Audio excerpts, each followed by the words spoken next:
রাত্রি 12টার সময় রিয়া আর কার্তিক একটা ইভেন্ট থেকে বাড়ি ফিরছিল। ওরা শর্টকাটের জন্য একটা বস্তির রাস্তা বাছে, যেটা তাদের 30 কিলোমিটার মতো ড্রাইভ বাঁচাতে পারত। আরে কার্তিক, আমাদের হাইওয়ে দিয়ে যাওয়া উচিত ছিল। এই গ্রামের মাটির রাস্তা না, জানি না কেন আমার খুব হন্টেড ভাইবস দিচ্ছে রে। বাহ ম্যাডাম, মানে রাত হলো না যে আপনার ভূত দেখতে পাওয়া শুরু হয়ে গেল। দেখো, এই কাঁচা রাস্তা 2-4 কিলোমিটার পরে শেষ হয়ে যাবে, আর শুধু একটা টার্ন, তারপর সোজা আমরা হোটেলে পৌঁছে যাব। কার্তিক আর রিয়া দুজনেই গাড়িতে বসে একে অপরের সঙ্গে কথা বলছিল, আর কার্তিক ও গাড়িটা গ্রামের ওই বস্তির ধারে কাঁচা রাস্তা দিয়ে ছুটিয়ে চলেছিল। কার্তিক, তুমি কি আমাদের গাড়ি ছাড়া আর অন্য কোনো গাড়ি দেখতে পাচ্ছ না তো? তাহলে তাড়াতাড়ি চালাও।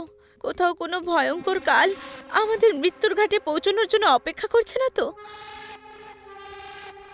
চলো তাড়াতাড়ি। আরে তুমি ভয় দেখাচ্ছ নাকি কথা বলছো? এর থেকে ভালো তুমি ঘুমিয়েই পড়ো। কিছুটা দূরত্ব হয়তো পেরিয়ে এসেছিল, আর তখনই কার্তিকের চোখ গাড়ির রিয়ার ভিউ মিররের উপর পড়ে যায়, যেটা দেখে ওর রক্ত জমে যায়। কার্তিক তার গাড়ির আয়নায় দেখল একটা মানুষ, তার মাথা নেই, আর ওর গাড়ির পেছনে পেছনে ছুটে চলেছিল, আর তার হাতে একটা চকচকে ধারালো কুড়ুলও ছিল। সেটা দেখার পর কার্তিক এক্সিলারেটরকে খুব জোরে কষে দেয়। ও ভয় তো খুব পেয়ে গেছিল, কিন্তু ও নিজের ভয়টাকে মোটেই বাইরে বার করেনি, কারণ ওর পাশে রিয়া বসেছিল। যদি পেছনের দৃশ্যটা দেখে ফেলতো তাহলে ভয়ের চোটেই মরে যেত। আরে কার্তিক, তুমি কোনো ভূত দেখে ফেলেছো নাকি? এত জোরে কেন গাড়ি চালাচ্ছ? কার্তিক এখনো গাড়ির আয়নাতে ওই মাথা কাটা শয়তানকে দৌড়ে আসতে দেখেছিল। ও গোটা গা দিয়ে ঘাম ঝরছিল। তখনই হঠাৎ ওই পেছনে দৌড়ানো মানুষ একেবারে উধাও হয়ে গেল। কার্তিক একটু ছেড়ে নিঃশ্বাস নেয়, কিন্তু তখনই গাড়ির ছাদে জোরে কিছু একটা এসে পড়ে যায়। কার্তিক জানি না কেন তক্ষুনি একটা জোরদার ব্রেক মারল, আর এর সাথেই ছাদে ঝাঁপ দিল ওই মাথা কাটা মানুষটাও। সোজা গাড়ির সামনে এসে পড়ে যায়। ওই ভয়ঙ্কর মানুষটাকে দেখতে পাওয়ার পর রিয়া এক ভয়ঙ্কর চিৎকার করে ফেলে। আর চিৎকার করারই তো কথা, ওই মানুষটাকে দেখে এত মারাত্মক যে লাগছিল। তার ধর থেকে মাথা আলাদা ছিল, আর তার উচ্চতাও 6 ফুট ছিল। তার হাতে একটা ধারালো হাতিয়ার ছিল, যেটা সে অন্ধের মতো চালিয়ে যাচ্ছিল। আশেপাশের পুরো পরিবেশ একেবারে ঘোর অন্ধকার আর শান্ত পরিবেশে ছেয়ে গেছিল।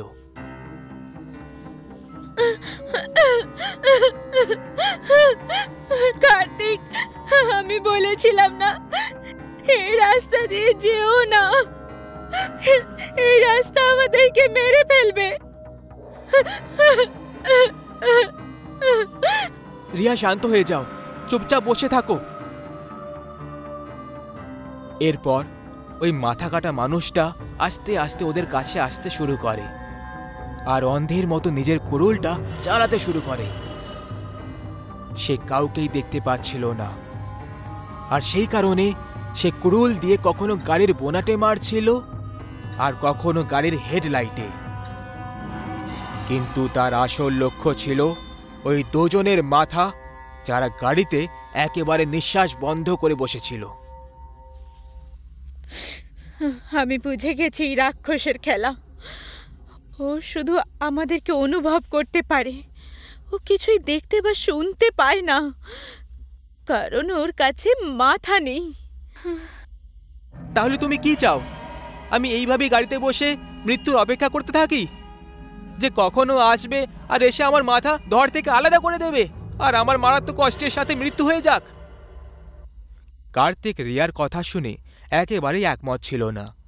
ও রিয়াকে পালাতে বলে, কিন্তু রিয়া গাড়ির সিটের সঙ্গে একেবারে চিপকে বসে রইল। এতক্ষণ ওই মাথা কাটা মানুষটা শান্ত ছিল, কিন্তু যখনই হালকা নড়চড় হলো তখন সে অন্ধের মতো দৌড়তে লাগলো। সে কার্তিকের পিছু করতে লাগলো, আর কার্তিকও চিৎকার করতে করতে জমির দিকে পালালো। কিন্তু তখনই ওই শয়তান কার্তিকের মাথাটা নিজের ধারালো কুড়ুল দিয়ে কেটে ফেলল, যে কারণে কার্তিকের শরীর জমিতে প্রচন্ড যন্ত্রণায় ছটপট করতে লাগলো। এরপরে যে ভয়ঙ্কর দৃশ্য রিয়ার সামনে ছিল সেটা এটা ছিল যে এরপরে ও আরো একটা মারাত্মক দৃশ্য দেখতে পেয়ে গেল। ও দেখল যে ওই শয়তান গন্ধ শুকে কার্তিকের কাটা মাথার কাছে পৌঁছয়, আর ওই মাথাটা সে নিজের মাথায় জায়গায় রেখে দিল। বাপরে, এ তো খুবই নিষ্ঠুর শয়তান। আমাকে তাড়াতাড়ি পালাতে হবে। এর আগে ওই শয়তান রিয়ার দিকে আসতে পারত। রিয়া গাড়ি রিভার্সে নিল, আর ওই অভিশপ্ত রোড আর ওই মাথা কাটা মানুষটার আতঙ্ক থেকে বেঁচে পালালো। রিয়া একটা ভাগ্যবতী মেয়ে ছিল, যে সেই রাতে মৃত্যু লোকের একেবারে কাছ থেকে নিজের প্রাণ বাঁচিয়ে বেরিয়ে চলে গেছিল। ওই মাথা কাটা মানুষটা গত 15 বছর ধরে ওই অভিশপ্ত বস্তিতে ঘুরে বেড়ায়, আর যদি কারোরও গন্ধ পেয়ে যায় তারও সে মাথা ধর থেকে আলাদা করে দেয়, তাদেরকেও মাথা কাটা মানুষে পরিণত করে দেয়। সত্যি জীবনে এরকম একটা ঘটনা দেখা কতটা কষ্টের হতে পারে যখন আপনি এমন কোনো মানুষকে দেখতে পান যার শরীরে মাথা থাকে না, আর ভুতুড়ে ভাষায় তাকে মাথা কাটা মানুষ বলা হয়। 16 জুলাই 2012, কাশিরিঘাট। 4টে বন্ধু, অনিকেত, সাহিল, রাজীব আর অমিত, এক রাত আগে মুম্বাই ফিরে আসছিল। ওরা সবাই হলিডেজ এনজয় করার পরে ফেরত নিজেদের হোম টাউন ফিরে আসছিল। আরে ভাই, কখনই রাস্তা শেষ হবে? 2 ঘন্টা ধরে রাস্তাতেই ঘুরে চলেছি, বসে বসে কোমরে পাক ধরে গেছে। হ্যাঁ ভাই শাহিদ, তুই এই রাস্তার ব্যাপারে আদৌ কিছু জানিস, নাকি এমনি গাড়িটাকে ছুটিয়ে চলেছিস? জানি না ভাই, ইউজুয়ালি সকালে তো এই রাস্তা তাড়াতাড়ি পার হয়ে যায়, কি জানি এখন কি হয়ে গেল। আচ্ছা, এটা কি অজুহাত? তাহলে তুই এটা বলতে চাইছিস যে রাত্রে এই রাস্তা এমনি এমনি লম্বা হয়ে গেল? না, আমি আসলে এটা বলতে চাইছিলাম না। আমি আজ পর্যন্ত রাত্রে এই রাস্তা দিয়ে সফর করিনি। সকালে 2 থেকে 3 বার এখান থেকে পার করেছি, রাতের এক্সপেরিয়েন্স তো আমারও নেই। আচ্ছা, তাহলে কোনো এক্সপেরিয়েন্স ছাড়াই তুই রাত 12টার সময় রাস্তাটা বেছে নিলি। ওরা নিজেদের মধ্যে কথাই বলছিল, আর তখনই ওরা পেছন থেকে কোনো ট্রাকের জোরে হর্ন শুনতে পেল। ওই ট্রাকটা বারবার ওদের গাড়িটাকে ওভারটেক করার চেষ্টা করে যাচ্ছিল। কিরকম ড্রাইভার ভাই, মদ খেয়ে গাড়ি চালাচ্ছে নাকি? এইটুকু বলা মাত্রই ওই ট্রাকটা এদের গাড়িটাকে একটা জোরে ধাক্কা মারলো, আর বারবার হর্ন বাজাতে থাকলো। সাহিল, সাইড দে ওকে, না হলে আমাদের মারার উদ্দেশ্যে এসেছে। সাহিল ওই ট্রাকটাকে সাইড দিয়ে দিল, আর ওই গাড়িটা সোজা আগে এগিয়ে চলে গেল। তোমরা ওই গাড়িটাকে দেখলে? এমন মনে হচ্ছিল যেন কোনো গর্ত থেকে বার করা হয়েছে, মনে হচ্ছিল যেন 20 বছরের পুরনো ট্রাক ছিল। ওরা এই ইনসিডেন্টের থেকে ঘাবড়ে গেছিল। প্রায় 10 মিনিট পর গাড়ি একটা পুরনো কবরস্থান থেকে পার হয়। সেই হাইওয়েতে একটা কবরস্থানও পড়তো। গাড়ি যখন ওই কবরস্থানের কাছ থেকে পার হয়, ওরা কবরের কাছে সেই পুরনো ট্রাক দেখতে পায়, যেটা কিছুক্ষণ আগে ওদের প্রাণের শত্রু হয়ে দাঁড়িয়েছিল। সাহিল, গাড়ি থামা, ওই দেখ। আরে, এটা তো সেই ট্রাকটাই যে আমাদের বিরক্ত করে রেখেছিল। তাহলে বন্ধুরা কি চলছে মনে? আমার মনে হয় আমাদের একবার গিয়ে দেখা দরকার যে আসলে ব্যাপারটা কি। পাগল হয়ে গেছিস নাকি?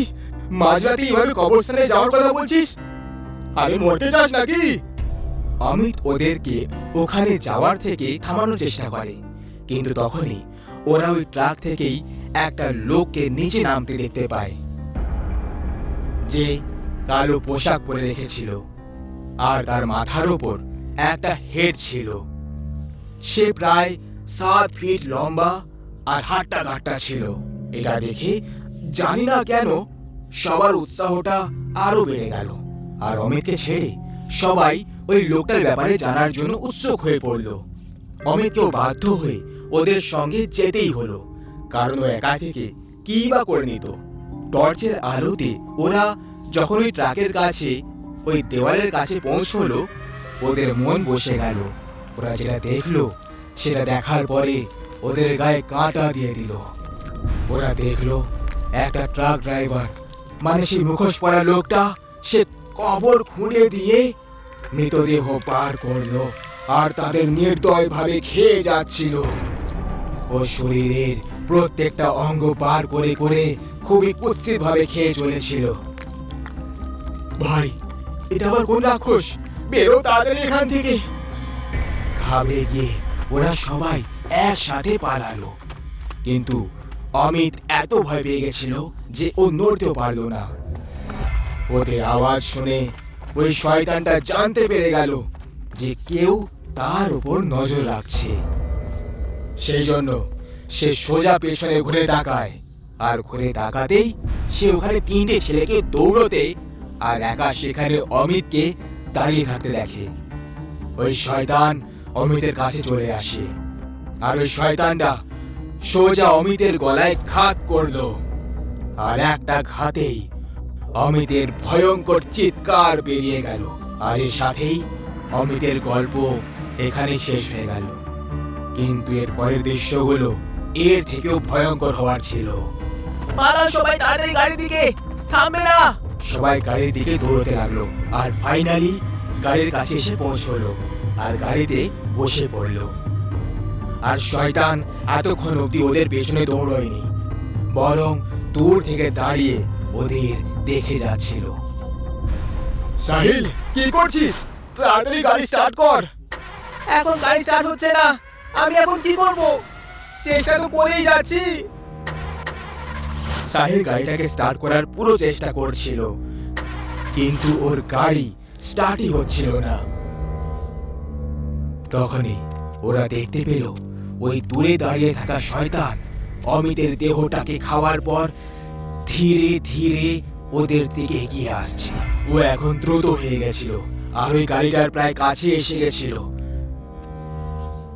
কিন্তু সৌভাগ্যক্রমে গাড়ি স্টার্ট হয়ে গেল, আর দ্রুত গতিতে সাহিল গাড়িটাকে আগে এগিয়ে নিয়ে গেল। শয়তান এই 3 জনের পেছনে পড়ে গেছিল, আর তখনই ও হাওয়ায় উড়ে গেল আর সোজা গাড়ির উপর ঝাঁপ দিয়ে দিল। আর অনিকেত জানলার বাইরে নিজের মাথা বার করলো, এটা কনফার্ম করার জন্য যে এটা কি সেই শয়তানটাই। তখনই ওই শয়তানটা অনিকেতের মাথাটাকে নিজের ভারী তলোয়ার দিয়ে কেটে আলাদা করে দিল, আর তার অর্ধেক কাটা শরীর গাড়ির মধ্যেই ছটফট করতে লাগলো। এটা দেখে গাড়িতে উপস্থিত সাহিল আর রাজীব দুজনে ভয় পেয়ে গেল, আর প্রাণ বাঁচানোর জন্য চলন্ত গাড়ি থেকে ঝাঁপ দিয়ে দেয়।